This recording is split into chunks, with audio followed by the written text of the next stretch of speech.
AI AI AI ఎటు చూసినా ఇప్పుడు ఏఐ.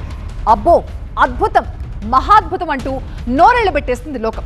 ఇప్పుడు ఇదే ఏఐ ఏపీ ఒడిసి పట్టింది. విశాఖ కేంద్రంగా ఈ విశాల ప్రపంచాన్ని ఈ అధునాతన టెక్నాలజీ శాసించబోతోంది. ఆ వివరాలంటే ఇప్పుడు చూద్దాం.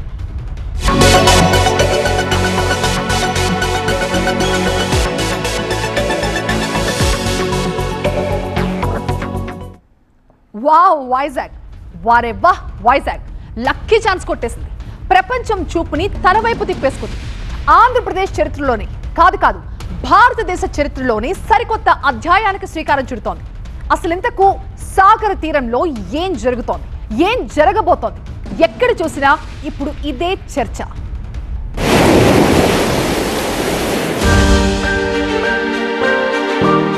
పెట్టుబడుల్లో నయా హిస్టరీ. విశాఖలో గూగుల్ భారీ పెట్టుబడి. తీరంలో కొలువు తీరనున్న భారీ ఏఐ హబ్. అమెరికా తర్వాత ఆంధ్రాకి అవకాశం. ఏపీలో ఇప్పుడేం నడుస్తోందంటే ఏఐ ముచ్చట వినిపిస్తోంది. అంతా ఏఐ మయం, సర్వం గూగుల్ మయం. ఆంధ్రప్రదేశ్ ప్రభుత్వం గూగుల్ తో చేసుకున్న కీలక ఒప్పందం రాష్ట్ర భవిష్యత్తుకి బంగారు బాటలు వేయబోతుందనే ముచ్చట దావానలంలా నలుదిశలా వ్యాపించేసింది. ఆర్థిక రాజధానిగా పేరొందిన విశాఖలో గూగుల్ భారీ ఏఐ హబ్ ఏర్పాటు చేస్తుందనే ముచ్చట అన్ని వర్గాల్లో ఆసక్తిని పెంచేసింది. ఇదెందుకంత స్పెషల్ అంటే మాత్రం అమెరికా వెలుపల ఏర్పాటవుతున్న అతిపెద్ద డేటా సెంటర్ ఇదే. విశాఖ పరిధిలోని రాంబిల్లి, తర్లువాడ, అడవివరంలో 3 ఏఐ డేటా సెంటర్ల ఏర్పాటుకి ఒప్పందం కుదరడంతో ప్రపంచ దేశాలకు మన విశాఖ సాగర తీరమే కేంద్ర బిందువు కాబోతోంది.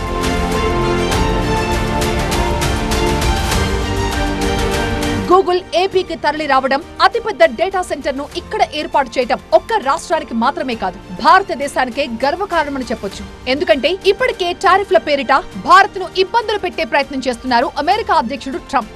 ఇలాంటి పరిస్థితుల్లో ఆ అగ్రరాజ్యానికి చెందిన గూగుల్ ఏకంగా ఒక భారీ ఏఐ హబ్ ఏర్పాటుకు ఇండియాను ఎంపిక చేసుకోవడం, అందులోనూ విశాఖకు ప్రాధాన్యమివ్వడం భారతీయులకు, తెలుగు వారికి గర్వకారణం కాక ఇంకేమవుతుంది. ఒక రకంగా చెప్పాలంటే ఇది ఏపీకి వచ్చిన అతిపెద్ద భారీ విదేశీ ప్రత్యక్ష పెట్టుబడి. దీని తొలి ప్రతిపాదన 87,520 కోట్ల రూపాయలైతే అదిప్పుడు మరింత పెరిగిపోవడమే దీని క్రేజ్ కి అద్దం పడుతోంది.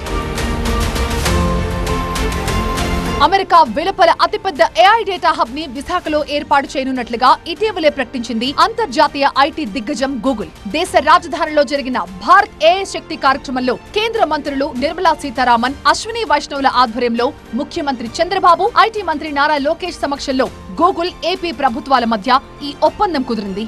ఏఐ డేటా హబ్ ఏర్పాటు కోసం వచ్చే 5 ఏళ్ల కాలంలో $15 బిలియన్ అంటే అక్షరాల 1,33,000 కోట్ల రూపాయల పెట్టుబడులు ఏపీలో పెట్టబోతుంది Google. Google gigawatt scale computing సామర్థ్యంతో ఏఐ డేటా హబ్ ఏర్పాటు కాబోతున్నట్లుగా తెలిపింది. దశల వారీగా పెట్టుబడుల మొత్తం పెరుగుతుందని కూడా స్పష్టం చేసింది.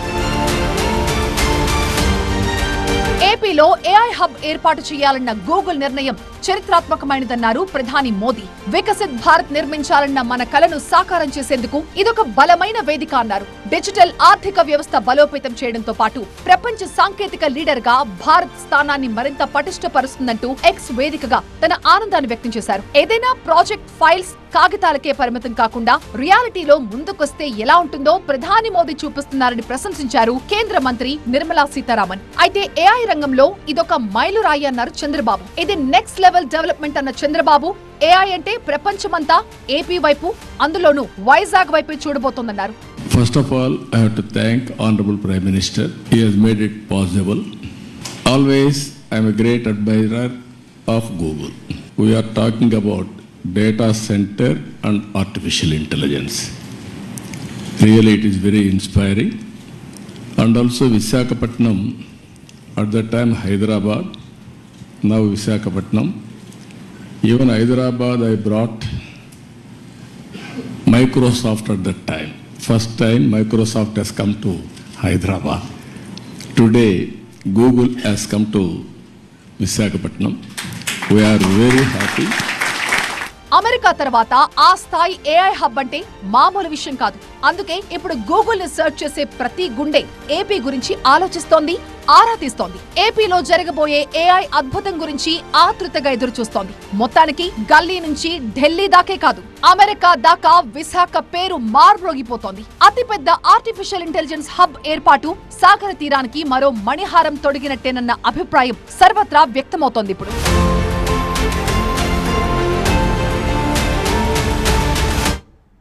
గూగుల్లో ఏపీని వెతకడం కాదు, ఏపీలో కూడా గూగుల్ అడ్రస్ ఉండబోతుందన్నది ఏపీలోని అధికార కూటమి చెప్తున్న మాట.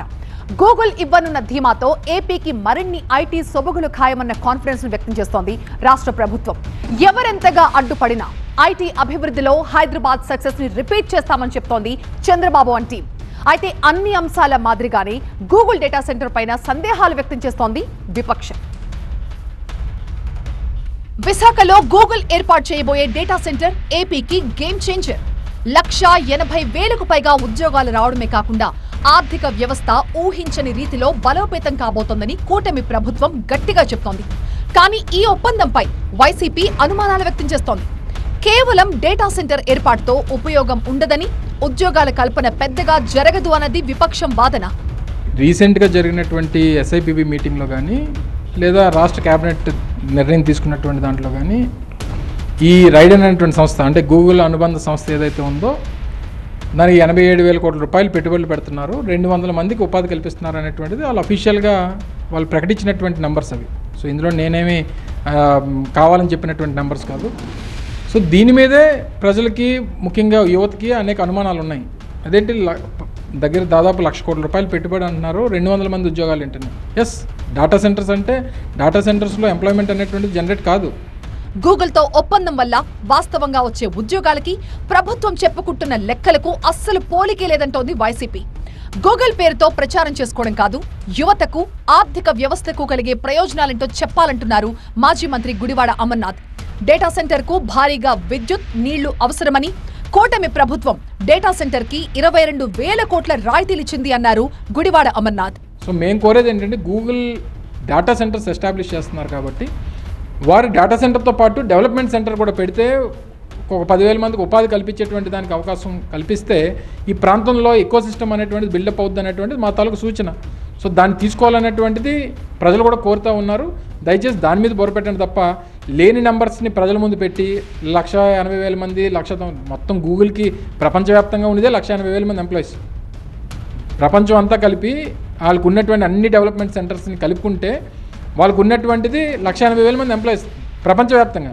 మరి నువ్వు విశాఖపట్నంలో 1,80,000 అంటే నమ్మడానికి నమ్మశక్యంగా ఉండాలి కదా. గూగుల్ రాకను స్వాగతించకుండా విమర్శలు చేసేవారికి టీడీపీ కూడా అదే స్థాయిలో కౌంటర్ ఇచ్చింది. 1998లో హైదరాబాద్ లో ఎలాంటి పరిస్థితులు ఉన్నాయో వీరికి తెలియవంటూ వివరించింది. రాబోయే రోజుల్లో విశాఖ అభివృద్ధి గొప్పగా ఉండబోతుందని అభిప్రాయపడింది. మైక్రోసాఫ్ట్ కంపెనీ ప్రారంభించినప్పుడు 1998 మార్చిలో ఇనిషియేషన్ చేస్తే 1998 సెప్టెంబర్లో హైదరాబాద్లో మొట్టమొదటి మైక్రోసాఫ్ట్ సెంటర్ని హైదరాబాద్లో బిల్ గేట్స్ ప్రారంభించిన పరిస్థితి. కానీ ఆ రోజున మైక్రోసాఫ్ట్ ఇచ్చిన ఉద్యోగాలు మీకు తెలుసో తెలియదో 20 నుంచి 25 ఉద్యోగాలు మాత్రమే. కానీ ఇవాళ మైక్రోసాఫ్ట్ ఈ దేశంలో 25,000 ఉద్యోగాలు ఇస్తుంటే 10,000 మంది పైబడి హైదరాబాద్ మైక్రోసాఫ్ట్ కంపెనీలో ఎంప్లాయీస్ డైరెక్ట్గా పనిచేస్తున్నారు, ఇండైరెక్ట్ ఎంప్లాయ్మెంట్ కూడా ఉంటుంది అనేది. గూగుల్ రాక ఏపీలో టెక్నాలజీ అభివృద్ధికి శుభారంభం లాంటిదనే నమ్మకంతో ఉంది కూటమి ప్రభుత్వం. మైక్రోసాఫ్ట్ ద్వారా హైదరాబాద్ అభివృద్ధిని పరుగులు పెట్టించిన సీఎం చంద్రబాబు ఇప్పుడు గూగుల్ ద్వారా ఏపీ ప్రగతికి బాటలు వేశారని తెలిపారు. 20 సంవత్సరాల క్రితం మైక్రోసాఫ్ట్ సంస్థని ఆనాడు చంద్రబాబు నాయుడు గారు హైదరాబాద్ మహానగరానికి తీసుకొస్తే ఒక ఐటీ విప్లవానికి నాంది అయింది ఆ రోజు. ఇవాళ హైదరాబాద్ ఆ పరిసర ప్రాంతాలన్నీ కూడా ఆ అభివృద్ధి ఏంటి, అక్కడ జరిగినటువంటి విధానం చూసాం. దగ్గర 20 సంవత్సరాలు పట్టింది. కానీ ఇప్పుడు వస్తున్నటువంటి ఈ గూగుల్ వల్ల కేవలం 10 సంవత్సరాల లోపే ఆంధ్ర రాష్ట్ర స్వరూపమే మారబోతుందని చెప్పి ఖచ్చితంగా మనం చెప్పవచ్చు. ఏపీలో ఐటీని అభివృద్ధి చేసేందుకు కూటమి ప్రభుత్వం పక్కా ప్రణాళికతో ముందుకు సాగుతోంది. ఇందుకోసం విశాఖపైనే ఎక్కువగా ఫోకస్ చేసింది. ఐటీ ఎకో సిస్టమ్ ని డెవలప్ చేసేందుకు వివిధ కంపెనీలను రాష్ట్రానికి తీసుకొస్తోంది. 25,000 ఐటీ ఉద్యోగాలు అనేది it creates an economic impact north of 15,000 crores. 15,000 crores economic impact was, 25,000 jobs. So it matters, everything adds up. So ఒక పక్కన టీసీఎస్, కాగ్నిసెంట్, యాక్సెంచర్ ఇట్లా అనేక కంపెనీలు తీసుకొస్తున్నాం, జీసీసీలు తీసుకొస్తున్నాం, ఇంకో సైడ్ డేటా సెంటర్స్ తీసుకొస్తున్నాం. We're building the entire ecosystem. It is not about one company, one investment. మీరు దయచేసి గమనించండి, మొత్తం ఎకో సిస్టమ్ బిల్డప్ చేస్తున్నాం. రాష్ట్రంలో ఐటీని అభివృద్ధి చేసే విషయంలో ఎదురయ్యే విమర్శల్ని పట్టించుకోవాల్సిన అవసరం లేదంటున్నారు కూటమి నేతలు. హైదరాబాద్ విషయంలోనూ అప్పట్లో ఇదే రకమైన విమర్శలు వినిపించాయని, కానీ ఇప్పుడు పరిస్థితి ఎలా ఉందో కళ్ల ముందు కనిపిస్తోందని చెప్తోంది. విజనరీకి ప్రిజనరీకి చాలా తేడా ఉందంటూ ఆరోపణలకి కౌంటర్ ఇచ్చింది. అంటే ప్రిజనరీకి విజనరీకి చాలా తేడా ఉంటుంది స్వామి. ఇప్పుడు విజనరీకి ఏంటంటే ఆంధ్ర రాష్ట్రం ఎట్లా ముందలు తీసుకెళ్లాలి, తలసరి ఆదాయం ఎట్లా పెంచాలి. మీరు ఒకసారి చూడండి, హైదరాబాద్లో ఇంత వైబ్రెంట్ ఎకో సిస్టమ్ వచ్చిందంటే దానికి కారణం ఆ విజన్. ఐఎస్బి వచ్చిందంటే కారణం ఆ విజన్. ప్రిజనరీ ఏం ఆలోచిస్తాడు, వచ్చింది ఎట్ట చెడగొట్టాలి, ఉన్న పరిశ్రమలు ఎట్ట తరిమేయాలి, కంప్యూటర్ అన్నం పెడుతుందా అని అడుగుతారు, డేటా సెంటర్స్ ఏదో అయిపోతుంది అంటారు. రాజకీయ విమర్శలు, ప్రతి విమర్శలు ఎలా ఉన్నా ఏపీలో ప్రతిష్టాత్మక గూగుల్ ఎంట్రీతో గొప్ప ముందడుగు పడిందన్నది మాత్రం ఎవరూ కాదు అనలేని వాస్తవం.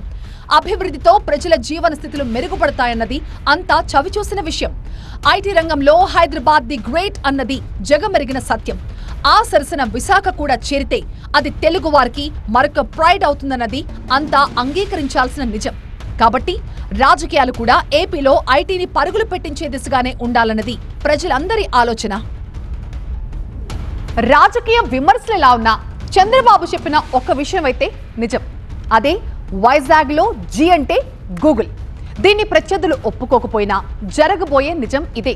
భావితరాలకు అందబోతున్న భారీ తాయిలం. ఇది ఎవరో చెప్తున్నది కాదు, గత అనుభవం స్పష్టం చేస్తున్న అక్షర సత్యం.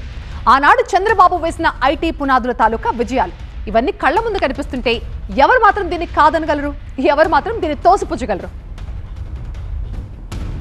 చీఫ్ గూగుల్ అబ్ బన్ గయా వైజాగ్ కా దిల్. అప్పుడు మైక్రోసాఫ్ట్ తో నాంది, ఇప్పుడు ఏఐతో పునాది. 5 ఏళ్లలో $15 బిలియన్ పెట్టుబడి. ఇది మామూలు విషయం కాదు. విభజన తరువాత ఏపీకి దక్కిన అతిపెద్ద వరం. దీన్ని అందిపుచ్చుకోవాలి గాని ప్రస్తుత కూటమి ప్రభుత్వం పెట్టుకున్న లక్ష్యాన్ని ముద్దాడటంలో పెద్ద ఆలస్యం జరగకపోవచ్చు. ఒకనాడు ఐటీ ఎలా మొదలైందో ఇప్పుడు ఏఐ కూడా అలాగే అనే ముచ్చట బలంగా వినిపిస్తోంది. భవిష్యత్ అంతా ఆర్టిఫిషియల్ ఇంటెలిజెన్స్ డే అని చర్చోపచర్చలు జరుగుతున్న వేళ ఏపీకి దక్కిన ఈ అవకాశం ఖచ్చితంగా రాష్ట్ర ముఖ చిత్రాన్ని మారుస్తుంది అనటంలో ఎలాంటి సందేహం లేదన్నది ఐటీ నిపుణుల మాట. ప్రస్తుతం 1 గిగావాట్ సామర్థ్యంతో ఈ ఏఐ హబ్ ప్రారంభమవుతుండొచ్చు. 2029 నాటికి రాంబిల్లి, అడవివరం, తుర్లువాడలో 3 ఏఐ డేటా సెంటర్స్ నిర్మించి కార్యకలాపాలను ప్రారంభిస్తామని గూగుల్ ప్రకటించింది. వీటిలో 1,50,000 నుంచి 2 లక్షల మంది నిపుణులు పనిచేసే అవకాశం ఉంది. కానీ భవిష్యత్తులో మల్టీ గిగావాట్స్ కి ఇది విస్తరించడం ఖాయం. తద్వారా ఏఐ టెక్నాలజీతో పాటు డిజిటల్ ఇన్ఫ్రాస్ట్రక్చర్ ని అందించడానికి ఆస్కారం ఏర్పడుతుంది. ఇందులో వాడే టెన్సర్స్ ప్రాసెసింగ్ యూనిట్ల ద్వారా ఏఐ ప్రాసెసింగ్ కు మరింత బలం చేకూరుతుంది. ఒక రకంగా చెప్పాలంటే ఒకనాడు ఐటీ హబ్ హైదరాబాద్ ఎలా రూపాంతరం చెందిందో ఇప్పుడు విశాఖపట్నం ఏఐ హబ్ గా అవతరించడం ఖాయమని నిపుణులు అభిప్రాయపడుతున్నారు. ఆ విషయాన్ని సీఎం చంద్రబాబు ధీమాగా ప్రకటించడం వెనుక ఘనమైన గతానుభవమే కారణమని చెప్పక తప్పదు. వైజాగ్ లో జీ స్టాండ్స్ ఫర్ గూగుల్ అంటూ సోషల్ మీడియాలో చేసిన పోస్ట్ లోనే ఆయన కాన్ఫిడెన్స్ కనిపిస్తోంది. నాడు ఉమ్మడి ఏపీ ముఖ్యమంత్రిగా చంద్రబాబు హైదరాబాద్ లో మైక్రోసాఫ్ట్ అతిపెద్ద కేంద్ర ఏర్పాటుకు కృషి చేసినప్పుడు రాష్ట్ర వ్యాప్తంగా చర్చలు కూడా ఇలాంటివే. అది అయ్యేదా పోయేదా అన్నారు. కంప్యూటర్లు కడుపుకు అన్నం పెడతాయా అన్నవారు లేకపోలేదు. అంతేకాదు బిల్ గేట్స్, బిల్ క్లింటన్లను హైదరాబాద్ రోడ్ల మీద తిప్పినప్పుడు ఎగతాళి చేసిన వారు ఎందరో ఉన్నారు. కానీ అవేవి రాబోయే ఐటీ తుఫాన్ని ఆపలేకపోయాయి. సైబర్ టవర్స్ ని హైదరాబాద్ కి చార్మినార్ తర్వాత ఆ స్థాయి ఐకానిక్ సింబల్ గా మలిచిన చంద్రబాబు సైబర్ సిటీ పేరిట జంట నగరాలకు సమాంతరంగా మరో నగరాన్ని నిర్మించారు. అలా మొదలైన ఐటీ విప్లవం ఎంతటి ప్రభంజనం సృష్టించిందో ప్రపంచం మొత్తం చూసింది. ఈ రోజు దాదాపు 10 లక్షల మందికి ప్రత్యక్షంగా ఐటీ రంగంలో, అంతకు మించి మరెందరికో ఉపాధి అవకాశాలు కల్పిస్తున్న హైటెక్ సిటీ హైదరాబాద్ నాటి పునాదికి నిలువెత్తు సాక్ష్యంగా చెప్పొచ్చు. ఇప్పుడు కూడా సేమ్ టు సేమ్ అదే సీన్ కళ్లకు కడుతోంది. సరిగ్గా 25 ఏళ్ల క్రితం హైదరాబాద్ లో ఏం జరిగిందో ఇప్పుడు విశాఖ తీరంలోనూ అదే జరుగుతోంది. అమెరికా తర్వాత ఆ స్థాయి మైక్రోసాఫ్ట్ కేంద్రం హైదరాబాద్ లో ఆవిష్కృతమైంది. అది అంతటితో ఆగలేదు. దానికి అనుసంధానంగా Cognizant, Wipro, TCS, DLF, Capgemini, Facebook, Google ఇలా వరుస పెట్టి అంతర్జాతీయ ఖ్యాతి పొందిన సంస్థలు హైదరాబాద్కి క్యూ కట్టాయి. ఐటీ ఎగుమతుల్లో హైదరాబాద్ ఎంతకు ఎగబాకిందో ప్రస్తుత గణాంకాలే స్పష్టం చేస్తున్నాయి. ఇదంతా ఒక్క రోజులోనో ఒక్క సంవత్సరంలోనో జరగలేదు. తొలి బీజం మైక్రోసాఫ్ట్ రూపంలో పడితే ఇప్పుడంతటి వటవృక్షంలా హైదరాబాద్ను కమ్మేసింది ఐటీ. ప్రపంచ స్థాయి మేటి నగరంగా భాగ్యనగరాన్ని నిలబెట్టింది. అప్పుడు హైదరాబాద్కు మైక్రోసాఫ్ట్ ఎలాగో ఇప్పుడు ఖచ్చితంగా వైజాగ్కి Google data center, AI hub కూడా అలాంటిదే. ఇప్పటికే ప్రధాన ఐటీ కంపెనీలన్నీ ఏఐ ఆధారిత కార్యకలాపాలకు శ్రీకారం చుడుతున్న వేళ విశాఖ తీరంలో ఏర్పాటు కాబోతున్న భారీ ఏఐ హబ్ వైపు అందరి దృష్టి కేంద్రీకృతం అవటం ఖాయం. ఒక్క గూగుల్ డేటా సెంటర్, ఏఐ హబ్తోనే ఆగిపోది ప్రవాహం. తీరంలో కెరటాల మాదిరి ఐటీ కంపెనీలు క్యూ కట్టడం ఖాయం. గూగుల్ ఏఐ హబ్ కేంద్రంగా మల్టీనేషనల్ కంపెనీలు తరలివస్తే ప్రత్యక్షంగా పరోక్షంగా లక్షల మందికి ఉపాధి దొరుకుతుందని నిపుణుల అంచనా. ప్రస్తుతం గూగుల్ పెట్టుబడి విలువ $10 బిలియన్ ప్రకటించినప్పటికీ ఇది $15 బిలియన్ వెళుతుందని ఆ సంస్థ సీఈఓ కురియన్ ఇప్పటికే ప్రకటించారు. కాబట్టి దీని ఫలితాలు సైతం అదే రేంజ్లో ఉంటాయనటంలో ఎలాంటి సందేహం లేదు. ఈ ప్రాజెక్టుతో 20 లక్షల మైళ్ల కంటే పొడవైన సబ్సీ కేబుల్ ద్వారా సింగపూర్, మలేషియా, ఆస్ట్రేలియాతో పాటు మొత్తం 12 దేశాలతో విశాఖ ఒక భారీ కనెక్టివిటీ కేంద్రంగా మారుతుంది. గూగుల్ ప్రపంచవ్యాప్తంగా అందించే అనేక సేవలు ఈ హబ్ ద్వారా వినియోగదారులకు అందుబాటులోకి రానున్నాయంటే దీని ప్రాధాన్యత ఏ పాటితో అర్థం చేసుకోవచ్చు. Google Gemini AI, Google search, Google work space, YouTube, Google cloud, Gmail తదితర సేవలని ఈ ఏఐ హబ్ ద్వారానే గూగుల్ అందిస్తుంది. రాష్ట్ర బృందం గత ఏడాది అమెరికా పర్యటనకు వెళ్లి గూగుల్ కార్యాలయాన్ని సందర్శించినప్పుడు సైతం ఈ ప్రాజెక్టు సాకారమవుతుందని ఊహించుండరు. కానీ రాష్ట్ర కేంద్ర ప్రభుత్వాల కృషితో 13 నెలల్లో అది రియాలిటీలోకొచ్చింది. ఒక రకంగా చెప్పాలంటే భారత ఏఐ ప్రస్థానం విశాఖ తీరంలో ప్రారంభమైంది అనుకోవచ్చు. దానికి ఆంధ్రప్రదేశ్ నాయకత్వం వహిస్తుండడం మరొక గర్వకారణం. ఇకపై రాష్ట్రాన్ని చూసే దృక్కోణం మారిపోతుంది అనే అభిప్రాయం నిపుణుల్లో వ్యక్తమవుతోంది. ఈ ప్రాజెక్టుతో భారత్ గ్లోబల్ సౌత్ లీడర్గా అవతరించే అవకాశాలు పుష్కలంగా ఉన్నాయంటున్నారు. వికసిత్ భారత్, వికసిత్ ఏపీ ఏకకాలంలో నిజమయ్యేందుకు అవసరమైన తోవ దొరికిందిప్పుడు. దేశవ్యాప్తంగా ఏఐ ట్రాన్స్ఫర్మేషన్తో స్పీడ్ పెంచేందుకు ఈ ప్రాజెక్ట్ బలమైన ఇంధనమవుతుంది అనడంలో అతిశయోక్తి లేదు.